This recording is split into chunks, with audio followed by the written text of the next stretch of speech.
Donna is the F# PM. She's the same kind of person for F# that I am for C#.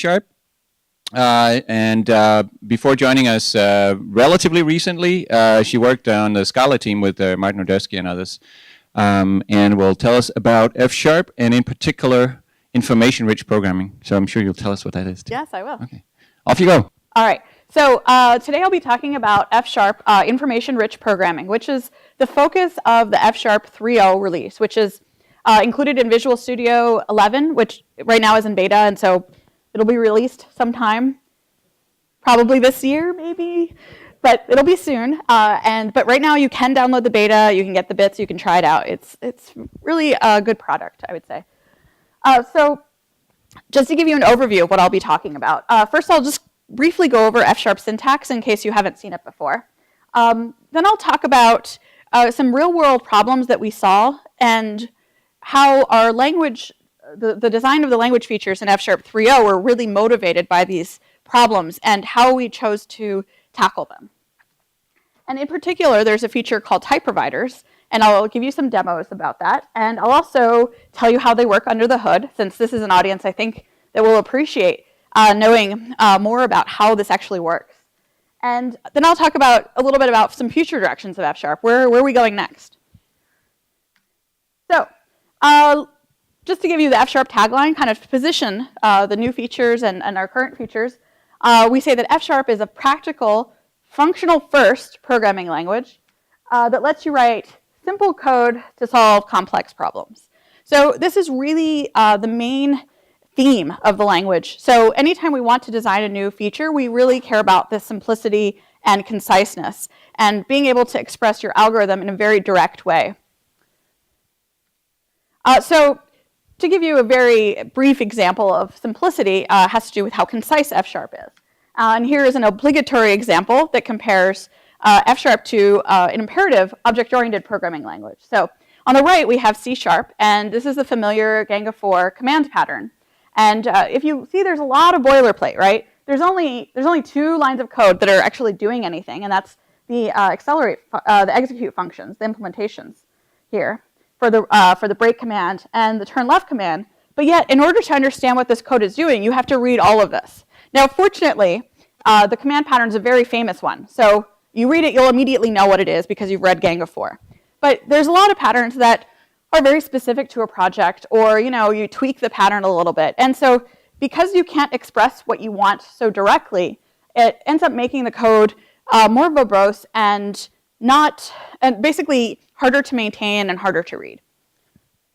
So as you might expect, in F# we express this with higher order functions, and since F# has type inference, we don't have to write all the types everywhere. We just write it in the type definition of a command, which we say takes a rover, returns nothing. Unit is the same as void. And we just basically write the implementation of the things that actually matter. So basically, we distill out everything from the right-hand side that matters, and that's what you get in F#.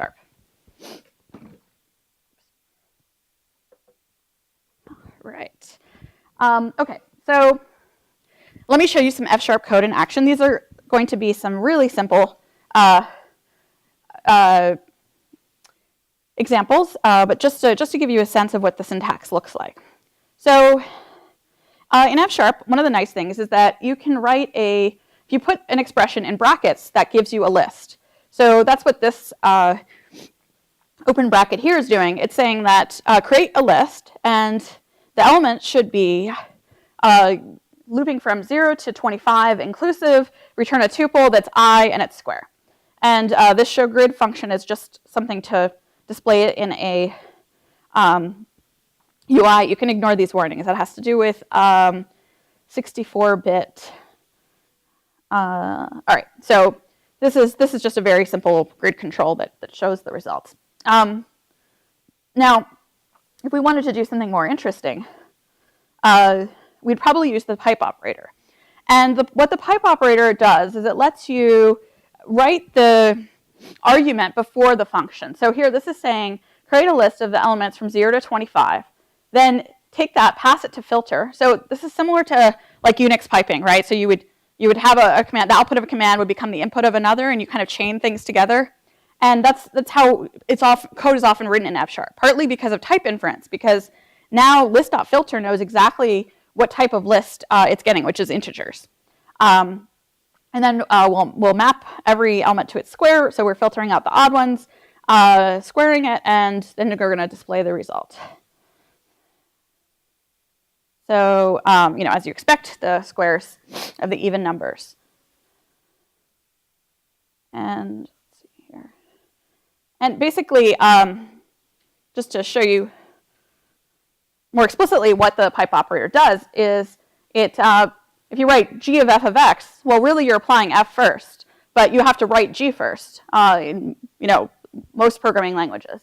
But in F#, you typically would write x, and then you'd pipe it to f, and then you'd pipe it to g.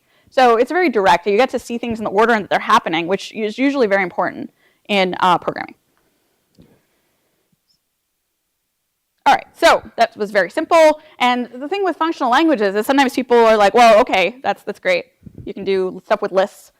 I sometimes do things with lists, but can I actually code anything I would do in real life? And the answer is yes, you can. And even more so now with F# 3.0. In fact, like I said, we design these features to really solve some real-world problems that have surfaced kind of in the last 5 to 10 years. And to motivate these features, I'll start out with two pretty uncontroversial propositions. One, we live in an information society.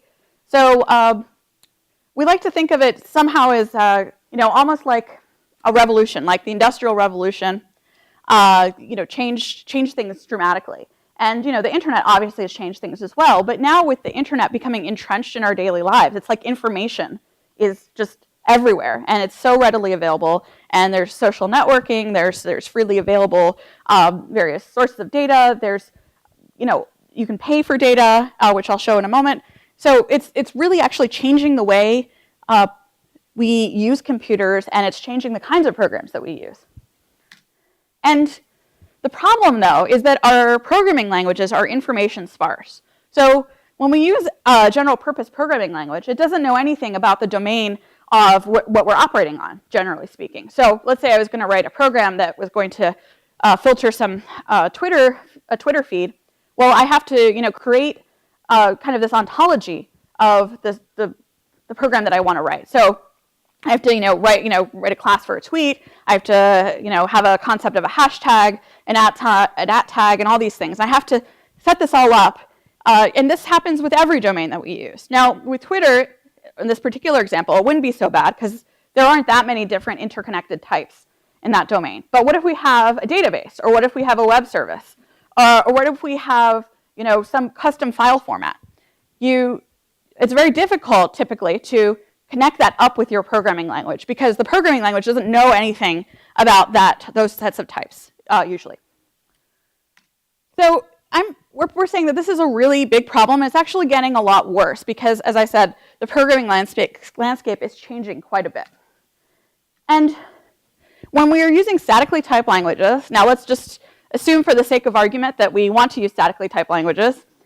So supposing that, there's this impedance mismatch. Basically, we have the schematized data, and we have our type system in our programming language, and the two are completely disconnected from each other. So what people end up usually doing, or it's very common, is to do some code generation. So basically, you would point a code generation tool at your database, and it would create a bunch of classes that represent each of the different tables in the database. Now, the problem is that it's kind of introducing this separate step in order to integrate that type system with yours. So that means that now you have to either run the code gen tool when you do a build, like say a nightly build, or you have to have the code generated artifacts around. And so that usually means putting them into source control, which then means that you have to make sure that you know that you don't edit those, and those are special. And you also have to make sure that when the schema changes, you run the code gen tool again. So it's not integrated. It's not the way when a class, when something you depend on, like a class you might depend on, changes, you recompile and you automatically, get things that depend on it will see those changes. And if there's errors, you'll see those errors, right? So this is kind of divorced from the standard way in which we build and write programs. And sometimes you can't even do code gen. You actually just use some API that gives you back, object, and then you have to figure out what type it is, and you do a downcast. Or sometimes you just get strings, and you parse out the strings, and you figure out there's like an integer in there, or there's a date in there, and it's just really awful. And so it's like, well, why are we even using a statically typed language in the first place? If our main task is to connect to these schematized data sources, then it really doesn't matter that we have types because we lost all the types. So what's nice, what the important thing to note though is that these schemas are types, right? They're just not the types our programming language knows about. And as I was saying, the programming landscape is changing. And so if you look at just over the past 5 years, the number of freely available web APIs has increased dramatically, and also more and more people are using them. Like back in 2000, probably not very many people were using the eBay web service, right? But now lots of people use the Facebook service and things like that. And they're also making tools that make it very easy to expose your data as a service. So I think in the next few years, we're going to see even more of this. So it matters even more because you don't want to do code gen every single time or write a different type of code gen tool for a different protocol. And it just gets more and more difficult to manage as time goes on. So we have a feature in F# 3.0 called type providers. And you can think of it as giving you IntelliSense for data. Now, IntelliSense is the term that we use for auto-completion in Visual Studio. So usually when you have a database, you don't get to give it the database file and press dot. Well, maybe in VB6. You get to give it the database file and press dot and say, oh, these are the tables in my database. That just doesn't happen, right? What you typically do presently, like say in C#, is you run this code generator tool, point it at the database, generate a bunch of classes, and then you press dot, and then it works. So there's that extra step. And it's only because there's a code gen tool that extra step even works. If there weren't one, then you'd be host. So let me give you an example of where this might come in handy. So Freebase is an open Creative Commons graph database. And it's big. It has 22 million entities. So you can think of it as like if Wikipedia had a schema and we're like a database and we're directly connected and you could connect up entities. That's what Freebase is. Now it's probably about the same quality, maybe not quite even as high as Wikipedia, but for our purposes, it's a very good example. Now, most databases that we're going to interact with, of course, are not that big and they're not that interconnected. But if we have a small device, we may not want to have the whole schema on our system. So in this graph here, you can see that you just take a few hops and you go from things like Gregory Peck to like UC Berkeley. And typically, most databases have schemas that are disjoint from each other, so you can usually close off a piece. But with web APIs, you see that things are more and more interconnected.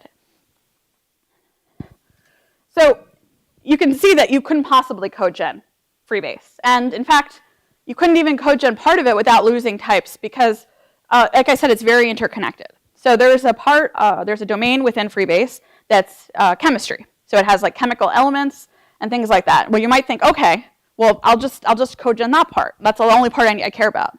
Well, it turns out that an element has the person who discovered it, which is a person, which connects back to the rest of the database. So now you have to cut it off somewhere, basically. So let me show you a demo of how this works. So in order to use a type provider, I basically reference a DLL. And this directive here is for scripts in F#, which basically let you run in a REPL, in an interactive window. And this is basically referencing a DLL, which is going to tell the compiler how to make types out of the schema that's in Freebase. So here I'll give a type abbreviation, which is the root of the Freebase data source. And that's like kind of where things start out. That's basically, kind of like the catalog in a database. So I can type web data dot, and it's taking a second. See, it took a second, not because my computer is slow, and not because F# is slow, but because it actually went to the Freebase web service, pulled down the schema, and is displaying it in the IntelliSense window. So basically, this is live against the Freebase data source. And you can see there's a ton of different domains. There's, business, celebrities, chemistry, exhibitions, fashion. And then if you click on each of these, it actually usually has, yeah, so it usually has a comment that tells you what that thing even is, right? And so with, like I was saying, the number of web APIs is increasing. So the chances that you will know a particular web API are very slim, right? So you want as much help as you can get when it comes to using these. So just for fun, I'm going to use the celebrities domain.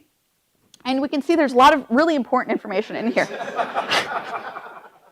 So like, for instance, I might want to know what are the substances that any celebrity anywhere has ever used. And then when they use those, where do they go to rehab? And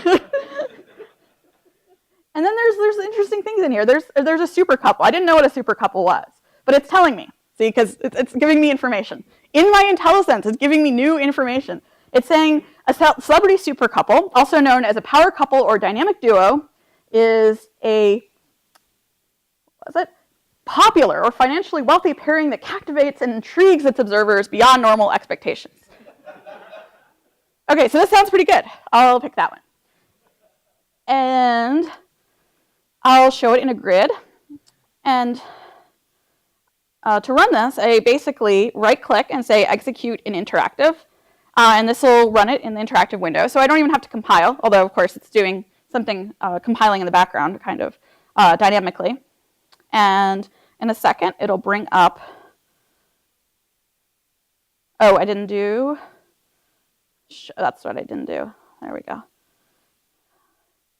So this control is not that fancy. You have to actually display it before you. So you can see it's loading, and it's doing it asynchronously.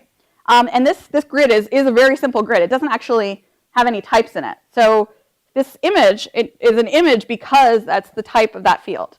And so you can see there's lots of really good data here, like Brangelina and Tomcat and Posh and Bex and, Benifer, Michael and Marcy, and, it's good.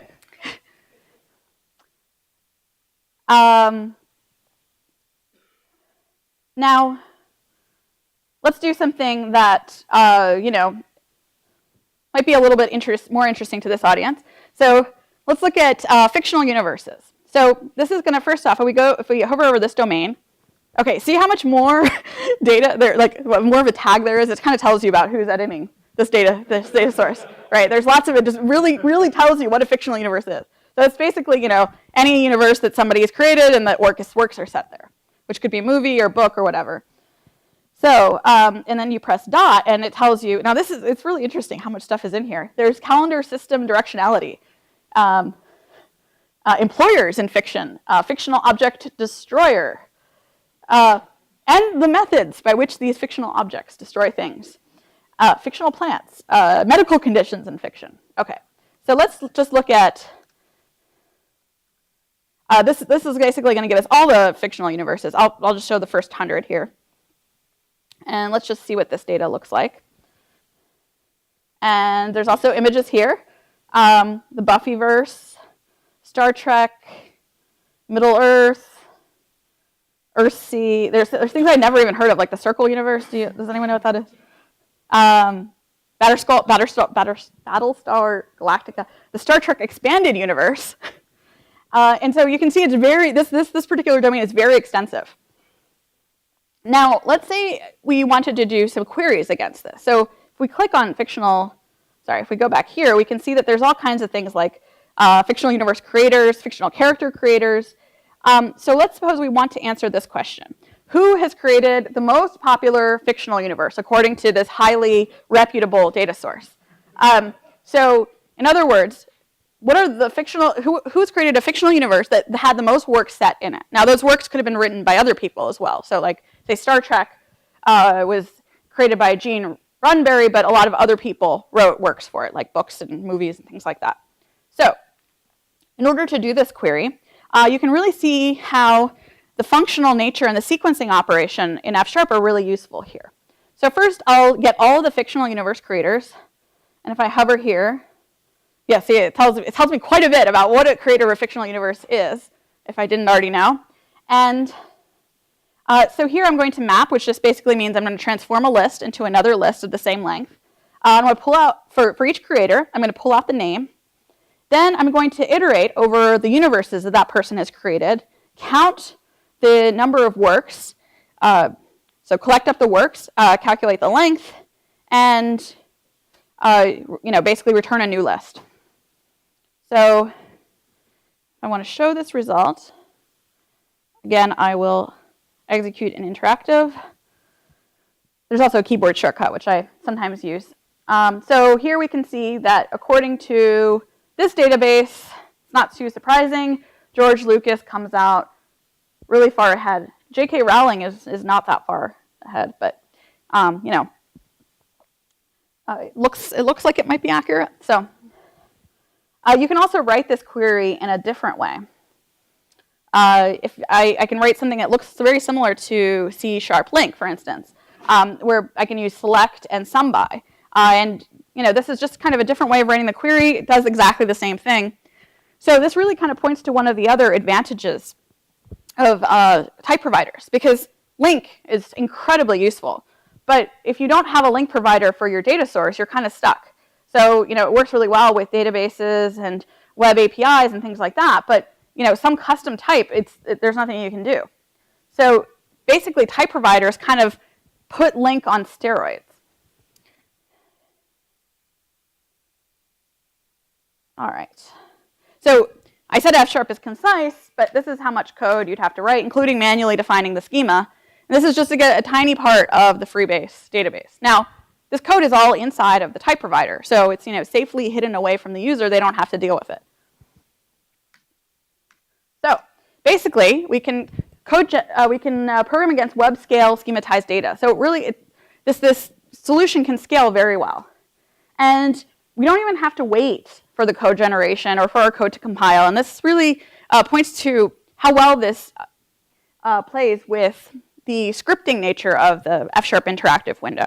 So basically, you get started right away. You don't have to set something up. You don't have to run some wizard. You don't have to read some web page that tells you, okay, this is how you even get started. And you get type checking, and you can detect schema change.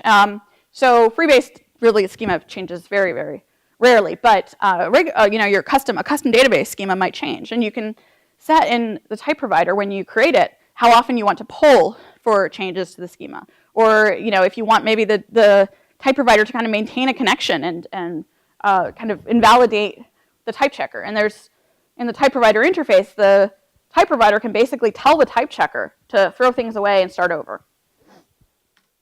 And the advantage here is that now you get all this fantastic tool support.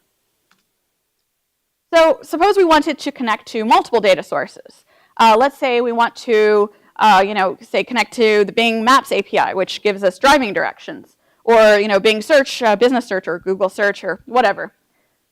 Well, the way people do this right now is, so let me give you an example of the program I want to write. So suppose that I have a startup and I want to tell people what zip code to live in. And the way I'm going to do this is I'm going to get their age and their other relevant demographic information, figure out where they work, and tell them, what zip code is most similar to them in terms of who already lives there and how much money they make. So ordinarily, I would have to do a bunch of annoying things. So I could use the Bing SOAP services. And this is this big, long web page that tells me how to use this tool that's supposed to make things easier. And so I have to run this command line. And then it says, if you're developing your application, use this, set this member, do this other thing. And it's not easy. And this is, they've made it as easy as possible, right? But there's just a lot of details that you have to worry about as a programmer because you're code generating, so you have to care about that. And then there's just weird things. The name of this class and its constructor may be different depending on the tool you use to generate the client proxy classes. So the documentation is saying don't trust this name. And then you get like weird things that happen. So it tells you that this returns a calculated location array, and then this here is telling you that it's actually a geocode location class. That's not really a type though, right? Because they haven't defined this type. It's a type that you're going to have in the future. So you kind of click through this, and it's just very, very strange. It's not a seamless experience. It's not code focused. Whereas with F# type providers, you get a completely different experience. So in order to get started, what I want to do is I want to get some census data. So I can go to the Windows Azure Marketplace, and this is not trying to be a plug for them. This is actually an interesting idea, I think. So you can basically buy data or get a trial version of something. And so there's a provider here who has all of the government census data. And there's a trial version available. And if you click on the details, it gives you a URL to use. Now this tells you how you actually connect. So it'll take me to another web page that's just as complicated as the one I just showed in the screenshots. And then it's going to tell me, okay, well, this is the schema, which is just great. I get text in a web page telling me the schema and telling you what the fields are named. Now, remember these names because we'll see them again. So the way I use this is I copy this URL, go to my F# code,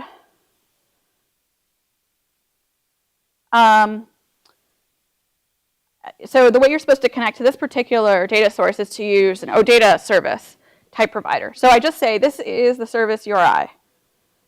So here it's saying, can't read schema. Oh, that error could be a little bit better. But all right, so I put in, and there was some squiggles, right, because these things didn't exist. So now it actually just retype checked everything, pulled down the schema. It's very fast because it's not pulling any data, just schema. And you can pull out like the root of the thing, and you can get the data context, which is very important for getting started with an OData service. And then here I'm just going to set the credentials, and then I can iterate over each element. And so let's say I want to filter out things that are just in a particular state, and I can I get IntelliSense here, and I know exactly what's available.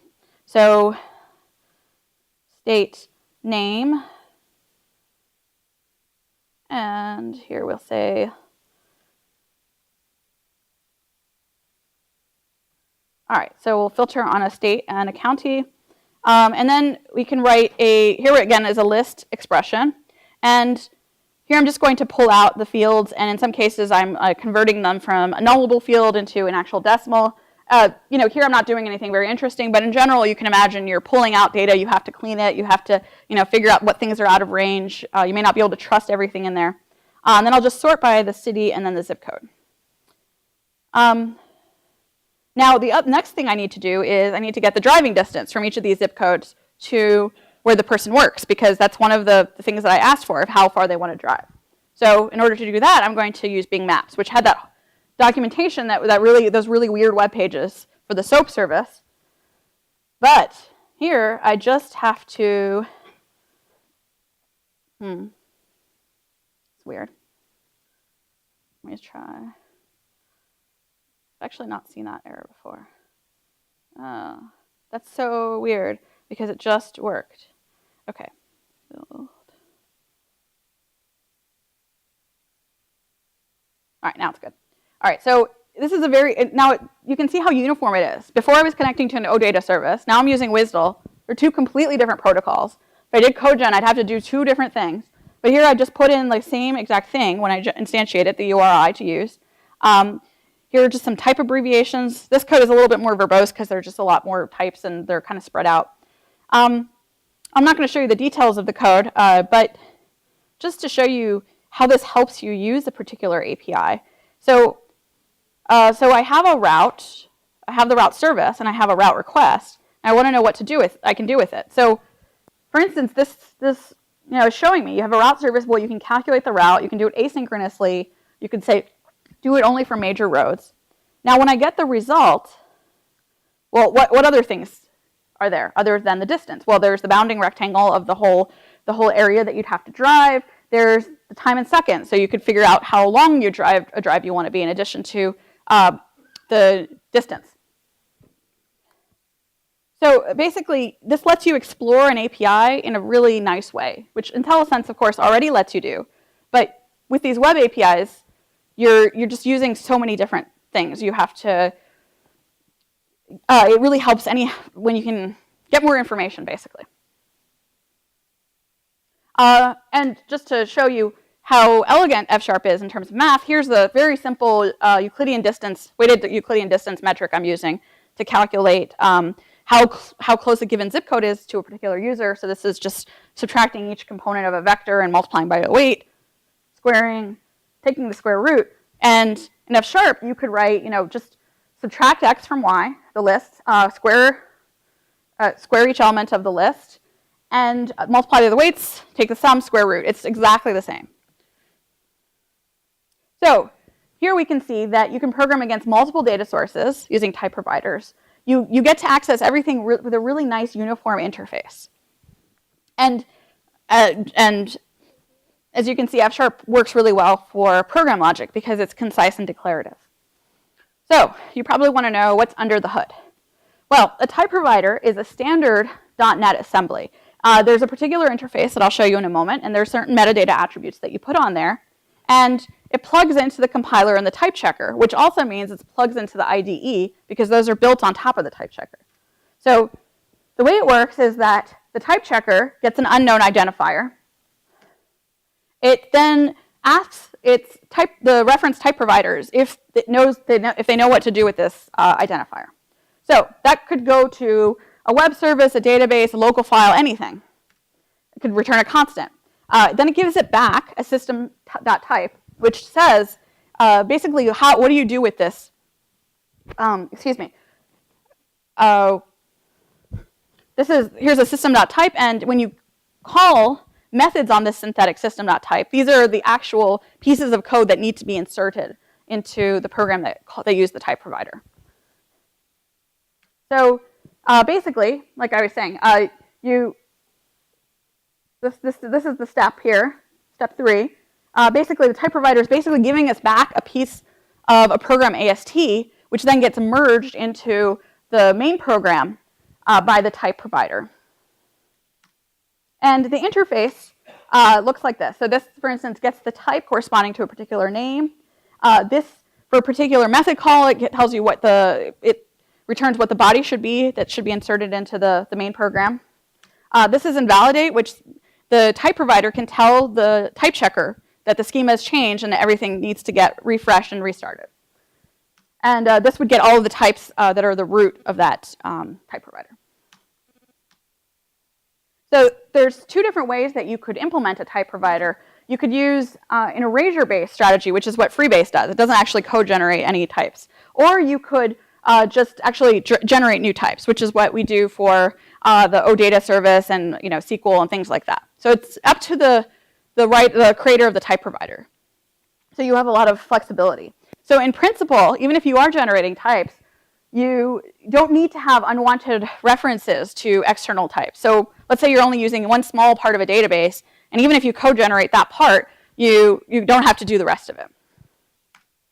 So it's sort of a plugin. It's extending the type checker in the compiler, but it's not an arbitrary, it's not a general compiler plugin. It can't do any kind, just a general kind of AST manipulation. You can't insert a phase into a pipeline. However, because it's not a general plugin, it changes type checking in a way in which the IDE integration can leverage. So because the IDE is written, the IntelliSense is written on top of the type checker, you get to extend the type checker in this very controlled way. You get to extend your IDE. So basically, we can scale to a huge schema. You get strong static types, supposing that you wanted them.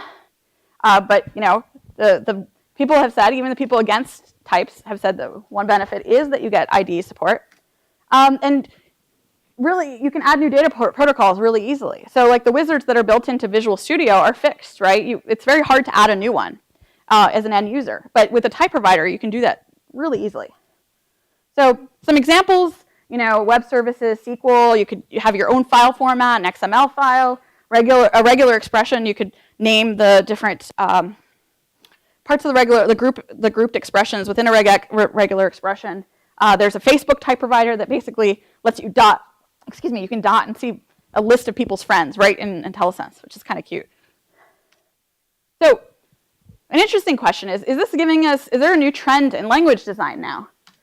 Basically, this feature was really driven by the tooling. If there weren't that tooling support, to me personally, actually seems pretty unlikely that this feature would have been implemented, because you'd get type checking, but type checking without tool support is not so, it doesn't really cut it anymore.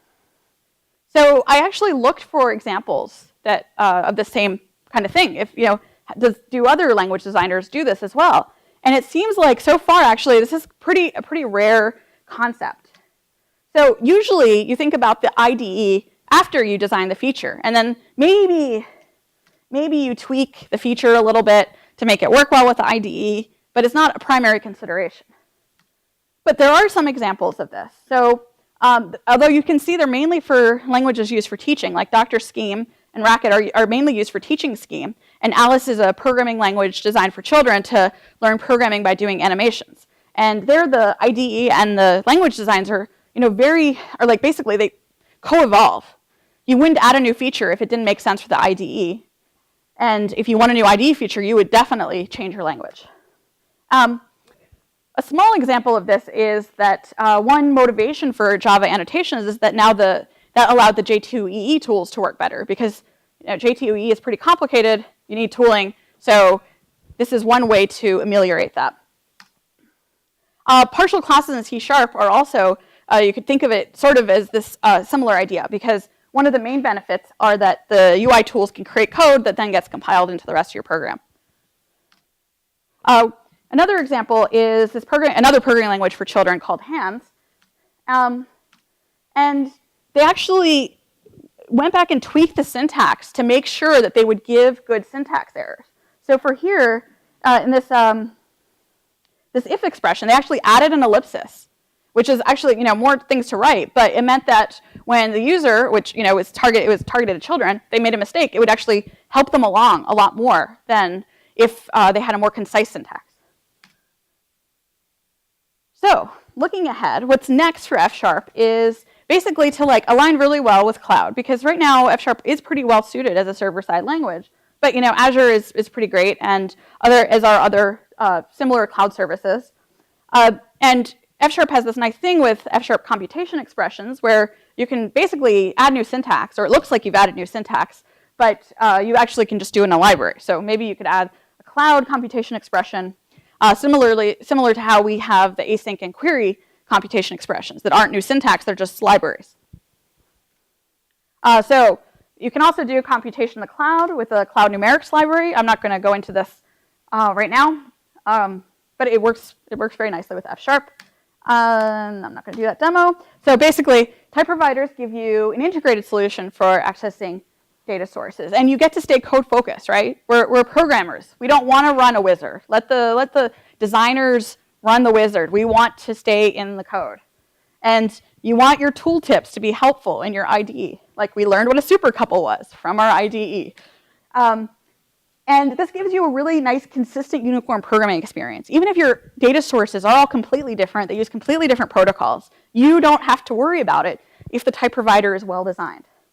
And now the schema change integrates with the rest of your programming language, where before it was a separate thing that was kind of glommed on the side, and you had to kind of fiddle with it to make it work. So I encourage you to try out F#. The beta is out. It doesn't have very many bugs yet. We're adding some more right now. So and it works side by side with Visual Studio 2010. So if you happen to use that, you can install, uninstall. I do it on my laptop, which I never want to reformat. So that should work fine. Thank you very much.